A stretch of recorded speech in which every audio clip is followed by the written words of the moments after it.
दक्षिण दिल्लीत लग्नाची मिरवणूक वधूच्या घरी निघण्याच्या काही तासांनी पोटच्या मुलाची हत्या केल्याप्रकरणी जन्मदात्या पित्याला पोलिसांनी बेड्या ठोकल्या आहेत. ही घटना गुरुवारी मध्यरात्री घडली. मुलगा मनाविरुद्ध लग्न करत असल्याने आरोपी पित्याने धारदार शस्त्राने त्याच्यावर अनेक वार केले. या घटनेत मुलगा गंभीर जखमी झाला. त्याला जवळच्या रुग्णालयात दाखल करण्यात आल्यानंतर काही वेळातच त्याचा मृत्यू झाला. गौरव सिंगल असे हत्या झालेल्या तरुणाचे नाव आहे.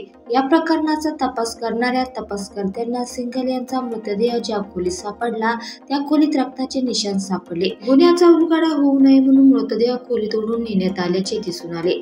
पोलिसांना खोलीत आणि आजूबाजूला वेगवेगळ्या आकाराच्या अनेक शूटच्या खुणा आढळल्या, ज्यामुळे हत्येत एकापेक्षा जास्त लोकांचा सहभाग असल्याचा संशय पोलिसांना आला. मिळालेल्या माहितीनुसार सिंगल दुसऱ्या एका महिलेच्या प्रेमात होता आणि तिच्याशी लग्न करू इच्छित होता. मात्र त्याच्या घरच्यांना त्याचे नाते मान्य नव्हते.